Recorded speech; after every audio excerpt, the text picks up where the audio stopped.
Class 9 में आप सभी का स्वागत है। बच्चों, आज हम लोग पढ़ेंगे पद्य का एक फूल की चाह नामक पाठ। तो पाठ समझने के लिए पाठ का परिचय थोड़ा पढ़ना आवश्यक है। तो थोड़ा पीछे हम चलते हैं, परिचय पढ़ लेते हैं तो पाठ में आएंगे। ये आ गए हम लोग पाठ परिचय।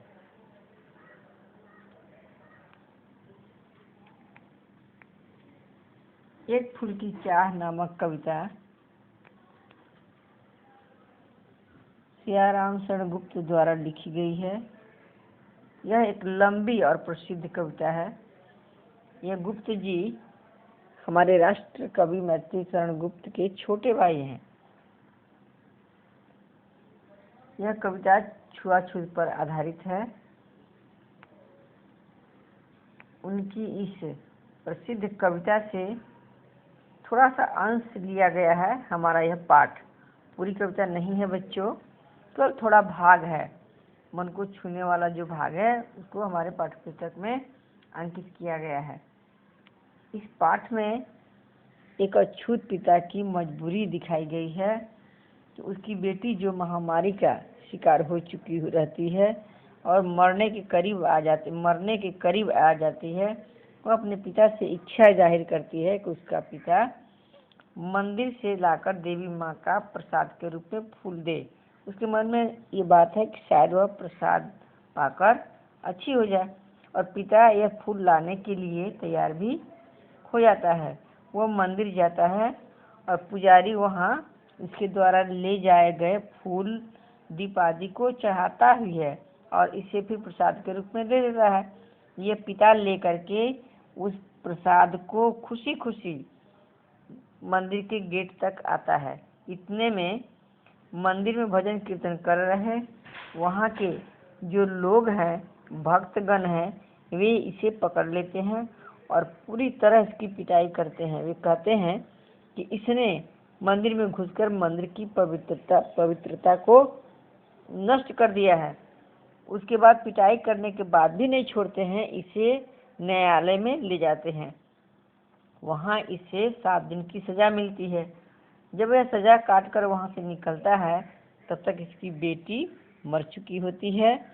यह बाप रो कर रह जाता है, मन महसूस कर रह जाता है कि कैसा मजबूर पिता है जो अपनी मरणासन बेटी की अंतिम इच्छा भी पूरी नहीं कर पाता है। तो चलिए हम अब पाठ की तरफ चलते हैं, देखते हैं।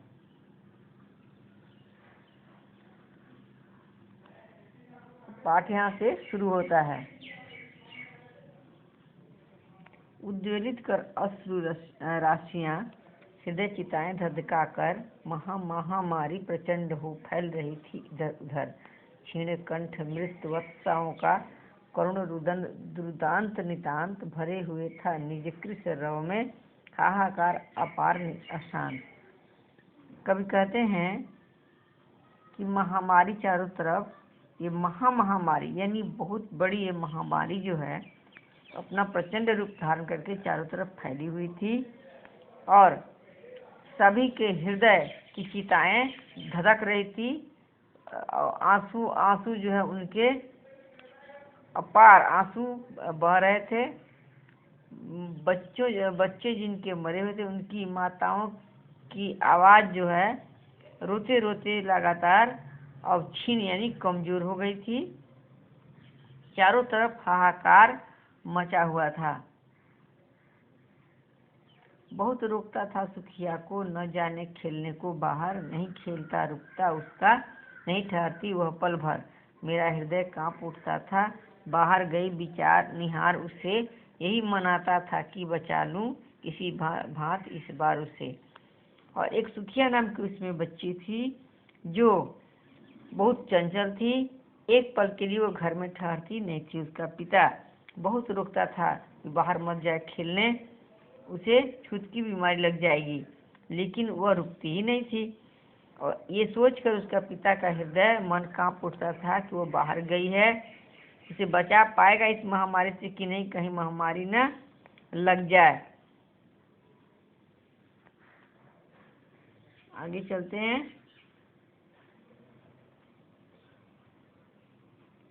भीतर जो डर रहा छिपाए, हाय वही बाहर आया। एक दिवस सुखिया के तन को ताप तप्त मैंने पाया। ज्वर में विह्वल हो बोली वह, क्या जानूं किस डर से डर, मुझको देवी के प्रसाद का एक फूल ही दो लाकर। जो डर पिता को था उसे कहीं महामारी न लग जाए, वह एक दिन लग ही गया। यानी भीतर जो डर था छिपाए, हाय वही बाहर आया। डर था कि लग न जाए, बेटी उसके हाथ से निकल न जाए, लेकिन वो डर बाहर आ गया और सचमुच सुखिया को वो महामारी लग गया और वह पूरी तरह उसका शरीर जो है बुखार में तपने लगा। बुखार में तपते हुए वह एक दिन बोली, ज्वर में विह्वल हो बोली वह, क्या जानूं किस डर से डर। पता नहीं वो किस डर से डर कर वह बुखार में ही एक दिन बोली कि मुझे देवी माँ का प्रसाद के रूप में फूल ला कर दो। शायद उसके मन में होगा कि वह फूल लेने से बच जाएगी, इसलिए उसने ऐसी इच्छा जाहिर की। पिता चलते हैं फूल लाने के लिए। अब देखिए, क्रमशः कंठ छीन हो आया, शिथिल हुए अवयव सारे, बैठा था न उपाय की चिंता में मैं मन मारे। जान सका न प्रभात सजग से हुई अलस कब दोपहरी, स्वर्ण घनों में कब रवि डूबा, कब आई संध्या गहरी। पिता उसके पास हमेशा बैठा रहता था और उसका कंठ आवाज भी एकदम छीन यानी कमजोर हो गया था। उसकी आवाज कमजोर हो गई थी। उसके शिथिल हुए अवयव शरीर के सारे अंग उसके सुस्त शिथिल यानी सुस्त हो गए थे, हिलते डुलते नहीं थे। वह नौ उपाय कितना भी उपाय करता था कि वह कुछ बोले हिले डुले, लेकिन वह नहीं हिलती डुलती थी न कुछ बोलती थी। और इसको चिंता में पिता को नहीं लगता था कि कब दोपहर हो रही है, कब सूरज निकला, दिन हुआ और कब सांझ हुई। पिता इसी चिंता में उसके पास बैठा रहता था। सभी ओर दिखलाई दी बस अंधकार की ही छाया, छोटी सी बच्ची को ग्रसने कितना बड़ा तिमिर आया। ऊपर विस्तृत महाकाश में जलते से अंगारों से झूलती सी जाती थी आंखें जगमग जगते तारों से। चारों तरफ इसको अंधकार ही अंधकार यानी चिंता के मारे इसको कुछ दिखाई नहीं देता था, सब कुछ इसको अंधकार ही दिखाई देता था। सोचता था कि छोटी सी बच्ची को कितनी बड़ी बीमारी, तिमिर माने अंधकार होता है, कितना बड़ा, ये छोटी सी बच्ची को ग्रसने के लिए कितना बड़ा अंधकार आया है।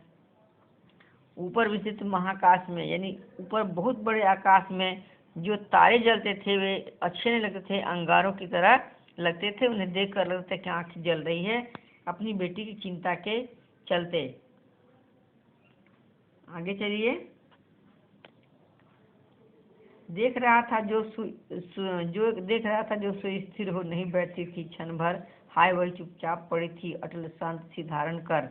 सुनना वही चाहता था मैं, उसे स्वयं ही उकसा कर, मुझको देवी के प्रसाद का एक फूल ही दो लाकर। ये पिता देखता था कि सुस्थिर सुंदर से स्थिर नहीं हिलने डुलने वाली, एकदम नहीं हिलती डुलती थी।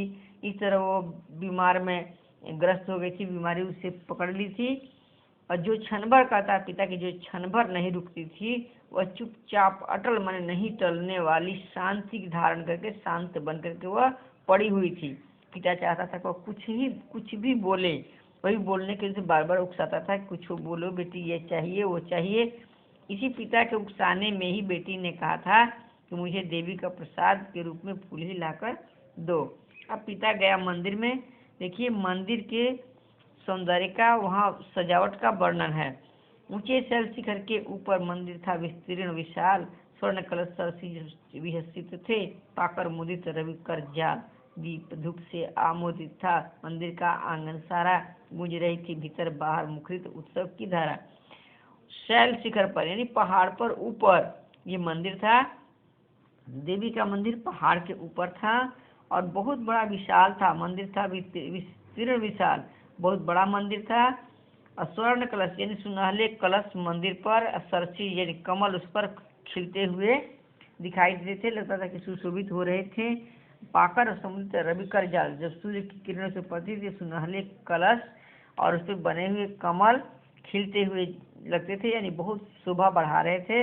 मंदिर का सारा वातावरण धूप दीप से महक रहा था, धूप दीप से आमोदित था मंदिर का आंगन सारा। बहुत बड़ा आंगन भी था मंदिर में। वो धूप दीप चारों तरफ हो रहा था, पूजा पाठ हो रहा था, भजन कीर्तन भी हो रहा था। सारा आंगन, सारा मंदिर उत्सव से भरा हुआ था, बाहर भीतर जगमग कर रहा था। भक्त वृंद मृदु मधुर कंठ से गाते थे, सब भक्ति मुदमय पतित तारिणी पापहारिणी माता तेरी जय जय जय। वहाँ भक्त जो थे भजन कीर्तन कर रहे थे, वे गा रहे थे यही अपने मृदुल कोमल कंठ से, सुंदर आवाज में गा रहे थे सभी एक साथ कि पतित तारिणी पापहारिणी माता तेरी जय जय है, जय जय जय। यानी पतित यानी पापियों को तारण उद्धार करने वाली, पाप को हरने वाली माता तुम्हारी जय जयकार हो। तो पतित तारिणी तेरी जय जय जय। मेरे मुख से भी निकला, बिना बढ़े ही मैं आगे को जाने किस बल से ढिकला। तो ये लाइन लास्टवर ये भी दोहराया मन ही मन कि पतित तारिणी तेरी जय जय जय। इस पिता ने भी दोहराया और कहा कि बिना ही बढ़े, अंदर से लगा कोई से ढकेल रहा है, वो आगे बढ़ गया। आगे देखते हैं बच्चों। आज इतना ही, नेक्स्ट हम लोग अगले दिन पढ़ेंगे। धन्यवाद।